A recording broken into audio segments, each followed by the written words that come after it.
Seigneur soit avec vous et avec votre esprit. Élevons notre cœur, nous le tournons vers le Seigneur. Aux côtés d'autres fêtes comme celle de Noël, de l'Ascension ou encore de la Toussaint, la fête de l'Assomption est célébrée chaque année par bon nombre de catholiques.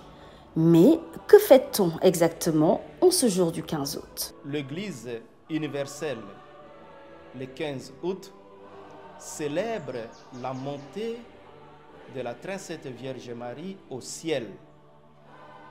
Et c'est une fête qui ne date pas d'aujourd'hui. Elle a fait son histoire tout au long de l'histoire de l'Église.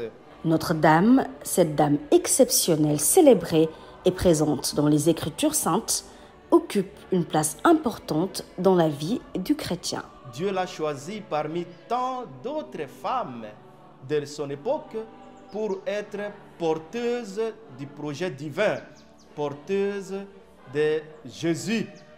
Et Jésus est venu comme sauveur de l'humanité puisque Marie a accepté le projet de Dieu, a accepté le plan de Dieu de porter cet enfant dans son sein et de lui donner une éducation digne de son nom comme toutes les bonnes familles juives. En ce jour spécial, les chrétiens du monde entier ont une manière particulière de célébrer la Sainte Vierge. La fête de l'Assomption de la très sainte Vierge Marie se célèbre comme toutes les autres fêtes dans l'Église catholique. Cependant, il y a une petite particularité. Le roi a permis que le jour de l'Assomption, qu'il y ait la procession, qu'on puisse faire la procession avec la statue de la très sainte Vierge Marie, une manière pour lui de l'honorer de manière particulière. Le 15 août, c'est aussi l'occasion parfaite pour faire un rappel aux croyants.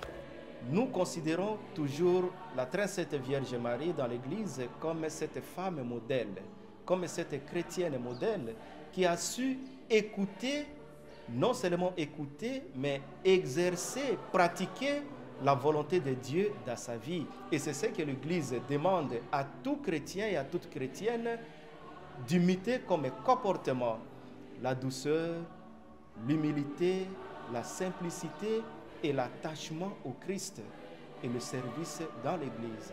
En famille ou au niveau des lieux de culte, les chrétiens magnifient en ce jour d'Assomption Mariam ou la Sainte Vierge, celles dont les louanges sont chantées par les plus grands hommes et celles citées en exemple dans la Bible, tout comme le Coran.